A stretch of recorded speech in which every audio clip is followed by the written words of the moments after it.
안녕하세요. 대한민국의 알찬 방산 소식을 빠르고 정확하게 전달해드리는 한국필승TV입니다. 한국 해군이 장기적으로 추진 중인 핵심 전략 중 하나는 바로 독자적인 핵잠수함 개발입니다. 최근 국방과학연구소의 협조 아래 한국 해군이 독자 설계를 기반으로 실질적인 개발 단계에 착수했다는 소식이 전해지며 관심이 집중되고 있습니다. 특히 국방부는 최근 중국 측을 긴장시키는 의미 있는 시험 결과를 발표했는데요. 대형급 잠수함에 탑재되는 AXWV 적잠수함 추적장치의 성능 시험을 성공적으로 마쳤다고 밝혔습니다. 이 장비는 적의 잠수함을 장거리에서 실시간으로 탐지하고 작전 구역 진입을 효과적으로 차단할 수 있는 핵심 기술로 대잠 작전 능력을 획기적으로 강화할 수 있는 전력입니다. 한국은 이번 실전급 시연을 통해 해당 시스템의 작전 가능성을 입증했으며 이 사실은 외신을 통해 공개되며 큰 반향을 일으켰습니다. 주목할 점은 이 장비가 영국과 프랑스의 공격형 핵잠수함에도 적용되는 고급 기술이라는 점에서 한국의 잠수함 전력 수준이 새로운 차원으로 진입하고 있다는 평가입니다. 한동안 주변국들의 핵무장 견제로 현실화되지 못했던 한국형 핵잠수함이 북한의 지속적인 핵 위협으로 인해 드디어 실체를 드러내고 있습니다. 실제로 중국은 이 소식을 접하고 전략적 위기의식을 느낀 것으로 전해졌습니다. 특히 최근 하와이 진주만에서 개최된 세계 최대 해상 연합훈련 림팩에서 한국은 주요 주도국으로 활약하며 주목을 받았습니다. 16개국, 38척의 함정, 2만 5천여 명의 병력이 참여한 이번 훈련은 단순한 훈련을 넘어 중국의 군사 팽창에 맞서는 자유진영의 단계를 보여주기 위한 정치적 메시지를 담고 있었습니다. 림팩에서 주도적인 역할을 맡은 국가는 다름 아닌 대한민국이었습니다. 개최국인 미국이 아닌 한국이 대규모 전력을 실질적으로 이끈 이번 훈련은 한국이 세계 5위권 군사 강국으로 우뚝 섰다는 것을 보여주는 상징적 사례라 할 수 있습니다. 그러나 아쉬운 점도 존재합니다. 한국은 이번 훈련에 최첨단 함정과 잠수함을 파견했지만 아직 핵잠수함 전력을 갖추지 못한 상황이었습니다. 오늘날 핵잠수함은 단순한 전략 무기가 아닌 국가 안보의 필수적인 대전략 자산으로 평가받고 있습니다. 한국해양전략연구소를 포함한 전문가들은 이 점을 지속적으로 강조해왔으며 국방대 소속 장교들도 공식 기고를 통해 한국 해군이 미래 경쟁력을 확보하기 위해선 반드시 핵잠수함 확보가 이루어져야 한다고 역설하고 있습니다. 북한과 중국의 군사 위협이 갈수록 정교해지고 있으며 그에 맞서기 위해선 기존의 방산 역량만으로는 한계가 있다는 지적도 잇따르고 있습니다. 최근 북한은 ICBM과 SLBM을 동해상에 잇따라 발사하며 위협 수위를 높이고 있습니다. 전문가들은 북한의 탄도미사일이 이제는 무시할 수 없는 수준에 이르렀다고 평가하고 있으며 이에 대응해 한국 역시 SLBM 탑재가 가능한 핵잠수함의 도입을 공식화했습니다. 현재는 이미 설계가 마무리됐으며 일부에서는 생산 단계에 돌입했을 가능성도 조심스럽게 제기되고 있습니다. 만약 북한이 선제적으로 전략 무기를 완성하게 된다면 한국의 기술 우위는 상당 부분 흔들릴 수밖에 없기 때문에 핵잠수함 확보는 더 이상 선택이 아닌 필수 전략으로 받아들여지고 있습니다. 중국 또한 최근 세 번째 항공모함을 진수하며 전력 확장을 가속화하고 있습니다. 군사적 양적 팽창을 통해 서방을 압도하려는 움직임이 본격화되는 가운데 한국 역시 이러한 흐름에 효과적으로 대응하기 위한 전략 자산으로 핵잠수함을 최우선 과제로 설정하고 있습니다. 결국 한국형 핵잠수함 개발은 단순한 무기 체계 확보를 넘어 한반도의 평화를 지키고 동아시아에서 군사적 균형을 유지할 수 있는 결정적인 카드로 평가되고 있습니다. 이러한 가운데 그동안 감감무소식이었던 핵잠수함 프로젝트에 대해 한국 정부가 미국 백악관과 긴밀한 협의를 진행 중이라는 내용이 최근 보도를 통해 확인됐습니다. 또한 한국은 영국과 함께 소형 모듈형 원자로 개발을 위한 기술 협력도 체결한 바 있으며 이 모듈형 원자로가 향후 한국형 핵잠수함에 탑재될 가능성이 높다는 분석이 이어지고 있습니다. 최근 국방부가 북한의 핵잠수함 보유 가능성과 관련 기술에 대한 내부 브리핑을 진행한 것으로 확인되면서 한국 해군의 전력 확대에 대한 기대가 다시금 높아지고 있습니다. 현재 경항공모함 개발 프로그램 CVX가 추진 중인 가운데 일각에서는 항모 개발과 병행하여 핵잠수함 확보를 선행하려는 움직임 아니냐는 분석도 제기되고 있습니다. 실제로 한국은 오래전부터 핵잠수함 도입을 비공식적으로 준비해왔으며 기술력은 물론 자원 확보까지 일정 부분 기반을 다져온 상태였습니다. 북한이 핵확산 금지 조약을 탈퇴하고 북핵 위기가 고조되던 시기 한국 정부는 핵잠수함의 필요성을 절감했습니다. 이에 따라 2014년 군 전력 증강 계획을 수정하고 한국원자력연구원 주도 하에 잠수함용 원자로 개발 프로젝트를 시작하게 됩니다. 당시 연구진은 러시아의 원자로 제작사 OKBM과 접촉해 도면을 입수했고 이를 바탕으로 잠수함 탑재용 소형 원자로를 설계했습니다. 이후 국방부는 국방과학연구소에 핵추진 잠수함의 무기체계 설계를 지시하며 극비리에 프로젝트가 본격 추진되기 시작했습니다. 이러한 작업이 비밀리에 진행될 수밖에 없었던 가장 큰 이유는 바로 미국의 민감한 감시 때문이었습니다. 미국은 당시 한국의 핵 관련 독자 기술 개발을 민감하게 반응하며 강한 압박을 가했으며 결국 한국이 추진 중이던 프로젝트의 존재를 인지하고 제동을 걸게 됩니다. 주한미군 철수 언급, 경제 제재 가능성 등 다양한 수단을 암시하며 한국의 독자 노선을 봉쇄했고 결국 해당 사업은 완료 직전 단계에서 중단될 수밖에 없었습니다. 하지만 20여 년이 지난 지금 한국은 소형 원자로 개발 기술을 손에 넣을 수 있는 기반을 새롭게 확보했습니다. 더욱이 미국의 전통적인 전략적 구도가 흔들리는 신냉전의 흐름 속에서 동맹국들과의 연대가 더욱 강조되면서 상황이 달라졌습니다. 대표적인 사례가 바로 미국이 호주의 핵잠수함 건조 기술을 제공한 AUKUS 협력입니다. 미국은 더 이상 핵잠수함 기술을 절대적으로 통제하는 입장을 고수하지 않고 있으며 조건부 허용으로 정책을 수정한 셈입니다. 한국 역시 이러한 기류 변화 속에서 새로운 기회를 맞이하고 있습니다. 미국 입장에서 보면 기술력과 인프라를 이미 갖춘 한국이 핵잠수함 건조를 시작한다면 긴 시간을 들이지 않고도 곧바로 전략 전력을 완성할 수 있다는 점에서 매우 효과적인 선택지입니다. 따라서 한미 양국은 이제 핵잠수함 개발과 관련된 기술 협력을 점차 현실화하고 있는 것입니다.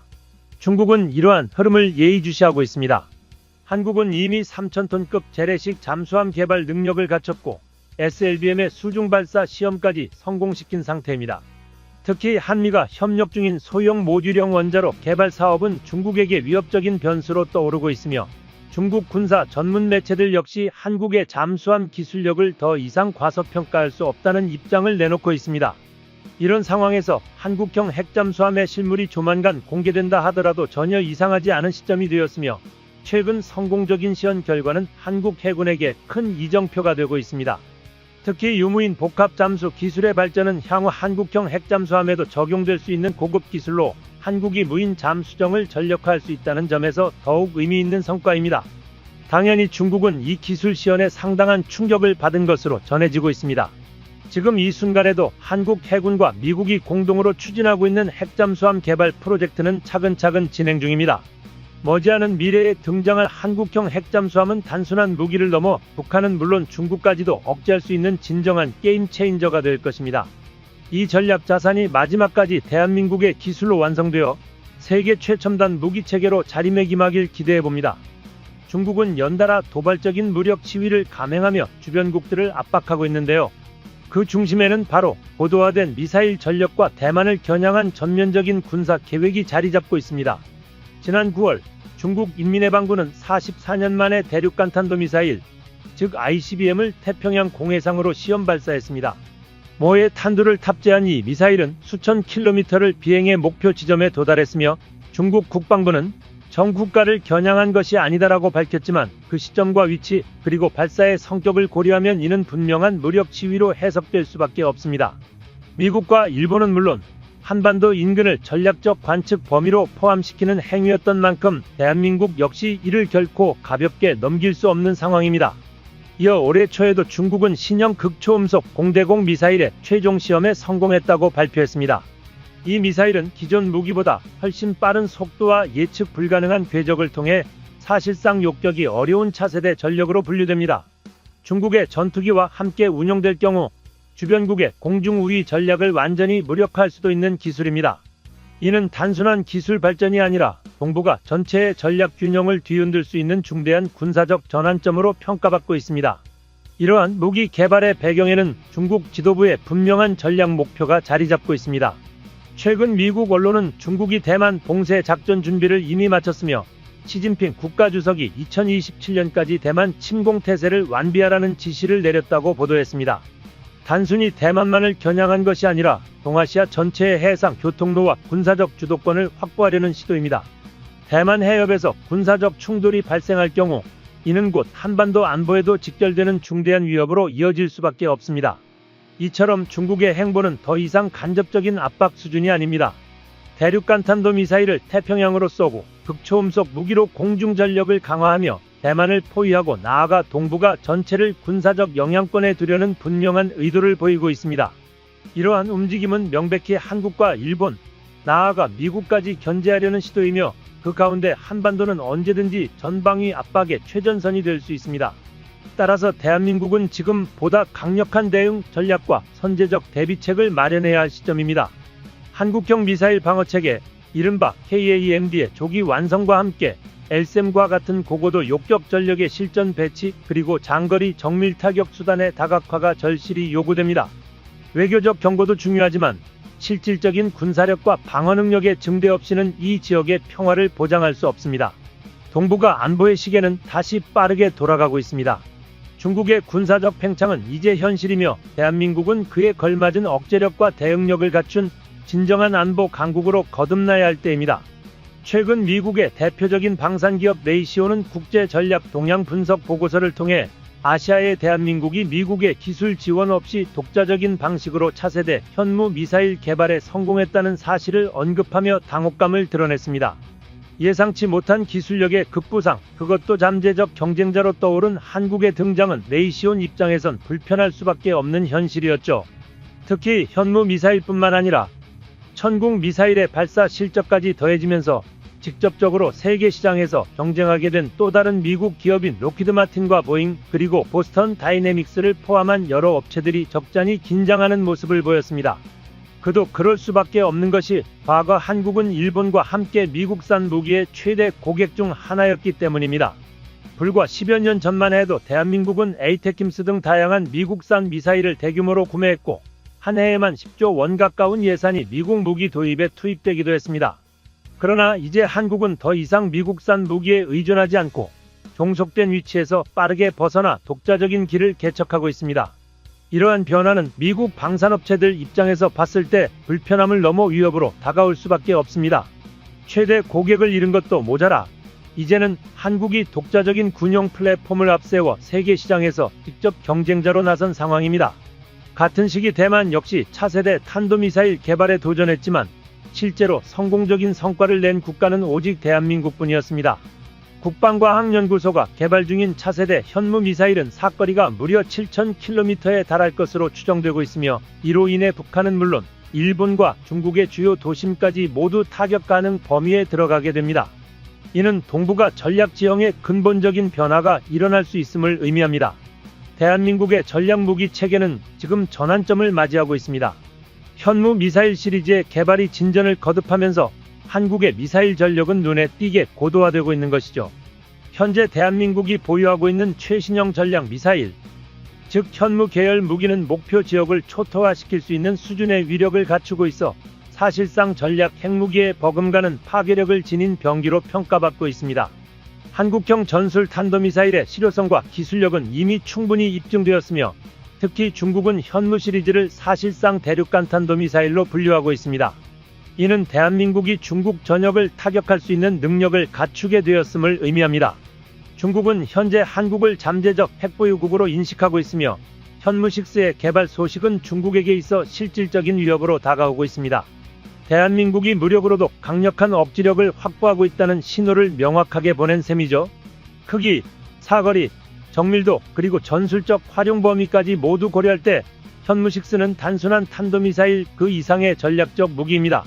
이러한 상황에서 중국발 군사 전문가는 미사일 개발 현황에 대해 노골적인 경계심을 드러내고 있으며 이는 대한민국이 세계적인 군사 강국 반열에 올랐다는 상징적인 증거로도 해석되고 있습니다. 물론 한국은 현재 공식적인 핵무기 보유국은 아니지만 세계 최고 수준의 원자력 기술력과 수소폭탄 제조 가능 기술을 가진 국가로 분류되고 있습니다. 언제든 핵 개발이 가능한 잠재적 핵무장국으로서 전략적 파급력은 이미 상당하다는 평가죠. 중국의 입장에서 볼 때 현무6는 단순한 대형 미사일이 아닌 핵탄두 장착 가능성까지 포함된 고위험 전략 자산으로 간주되고 있습니다. 현무 시리즈를 통해 확보된 탄도미사일 기반의 핵 억지력은 한반도에서 살아남기 위한 가장 현실적인 생존 전략으로 떠오르고 있습니다. 이른바 상호 확증 파괴 전략, 즉 고슴도치 전략이 대한민국의 새로운 국가안보 패러다임이 되어가고 있는 것입니다. 이러한 흐름 속에서 최근 미국 내부에서는 한국의 핵무장 가능성을 둘러싼 논의가 뜨겁게 일고 있습니다.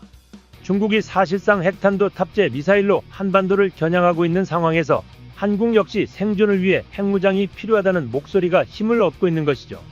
특히 중국군은 최근 신형 둥펑 계열 미사일을 공식화했는데 이는 다탄두를 장착한 핵미사일로 알려졌습니다. 결과적으로 중국이 비대칭 전력에서 한국을 압도하는 구도를 만든 셈이며, 이에 따라 한국은 재래식 미사일인 현무 계열뿐만 아니라 만일의 사태를 대비한 핵무장 가능성까지 진지하게 고려해야 하는 현실에 직면한 것입니다. 이러한 가운데 중국 관영 매체들은 한국의 군비 증강을 강하게 비판하며 한국이 동북아 지역의 안정을 위협하고 있다고 주장했습니다. 이들 매체는 한국이 동북아를 거대한 화약고로 만들고 있다며 새로운 현무 미사일의 등장이 중국의 내적 안보에도 중대한 위협이 된다고 보도하고 있습니다. 중국 정부는 공식적으로 한국의 미사일 개발을 비난하면서도 내부적으로는 현무6의 성능 분석과 한국 군사력 전반에 대한 평가를 강화하고 있습니다. 실제로 중국 군사 전문가들 사이에서는 새롭게 등장한 현무 계열의 위력에 대해 깊은 우려가 확산되고 있습니다. 그들은 현무 미사일이 단순히 북한을 견제하기 위한 무기가 아니라 중국 본토까지 타격할 수 있는 능력을 확보한 전략 무기라는 점을 분명히 지적하고 있습니다. 이는 동북아 전체의 군사적 긴장을 더욱 고조시키고 있으며, 이제 한국의 미사일 전력은 북한 수준을 넘어 동북아 전체의 전략 균형에 영향을 미칠 수 있는 수준으로 진화하고 있는 셈입니다. 특히 일본은 현무6의 사거리에 일본 전역이 포함된다는 점에 대해 강한 우려를 표하고 있습니다. 일본 방위 전문가들은 현무원은 물론 현무6까지 일본 열도를 모두 사정권에 두고 있다는 점에서 예의주시하고 있습니다. 일본의 방산 전문가는 이 미사일이 방어용에 그치지 않고 공격적 목적에도 충분히 활용될 수 있다는 점을 경계하고 있습니다. 일본 정부는 겉으로는 한국과의 안보 협력을 유지하겠다는 입장을 보이면서도 한국의 군비 증강에 대해 유엔과 국제사회를 향해 자제를 촉구하고 있습니다. 그런데 놀랍게도 현무6의 등장은 미국 내부에서도 상당한 주목을 받고 있습니다. 최근에는 한국과 미국 간의 미사일 방어 체계 공동 개발 가능성이 다시금 논의되고 있으며, 현무 계열 무기와 연합 화력함을 결합한 새로운 탄도미사일 운용 전략도 거론되고 있습니다. 이러한 조합은 대규모 타격 능력을 실현 가능하게 만들며 그 파괴력은 상상을 초월할 것으로 전망됩니다. 현재 현무 계열의 탄두 중량은 8톤으로 알려져 있으며 현무6는 이보다 더욱 강력하고 거대한 성능을 지닐 것으로 예측됩니다. 8톤이라는 무게는 세계에서도 손꼽히는 중량이며, 이는 핵무기를 소형화하지 않고도 탑재 가능한 수준의 크기를 갖췄다는 의미입니다. 따라서 일부 군사 전문가는 대한민국이 핵무장을 하지 않더라도 사실상 핵 억지력에 준하는 전략적 전력을 확보했다고 평가하고 있습니다. 이처럼 주변국들이 보이는 반응은 실제로 한국의 군사력이 자신들을 능가했다는 현실을 체감했기 때문이라는 분석이 지배적입니다. 현무 계열의 존재 자체가 강력한 억지력으로 작용하고 있으며, 그 공개는 단순한 무기 과시를 넘어 전략적 선언으로 읽힙니다. 한국군이 현무5를 개발한 이유는 단순히 북한의 핵 위협에 대응하기 위한 것만이 아닙니다. 그것은 동북아에서 군사적 균형을 유지하고 지역 전체에서 전략적 주도권을 확보하기 위한 깊은 고려에서 비롯된 결과입니다. 특히 현무 계열은 사거리와 위력이 각각 20% 이상 향상되어 사실상 핵무장이 아니더라도 유사한 수준의 억지 효과를 발휘할 수 있는 능력을 보여주고 있습니다. 국방과학연구소 관계자에 따르면 차세대 현무는 대한민국의 킬체인 전략을 실현할 핵심 무기로 자리 잡게 될 예정입니다. 킬체인 전략이란 적의 핵미사일이 발사되기 전에 선제적으로 무력화하는 전술로, 현무 계열은 이러한 임무를 수행할 고위력 탄도미사일의 역할을 맡게 되는 것입니다. 이 전술은 단지 한반도만이 아니라 동북아 전체의 안보 지형을 고려한 구상으로 해석되며 대한민국이 국제적으로도 영향력을 행사할 수 있는 수준에 도달했음을 상징합니다. 이제 대한민국의 군사력은 세계 최정상급 수준에 올라섰고, 그 누구도 우리의 영토와 주권을 침범할 수 없도록 만반의 대비를 마친 상태입니다. 앞으로 대한민국의 국방력은 한반도의 군사 외교 지형에 중대한 영향을 미치게 될 것이며, 그 변화의 중심에는 현무 계열의 최신 업그레이드 모델인 현무6 미사일이 있을 것입니다. 한국필승TV 시청해주셔서 감사합니다. 좋아요, 구독, 알림 설정 해두시면 언제나 신속하고 정확한 국방 소식 전달해 드리겠습니다. 구독자 여러분 좋은 하루 보내세요.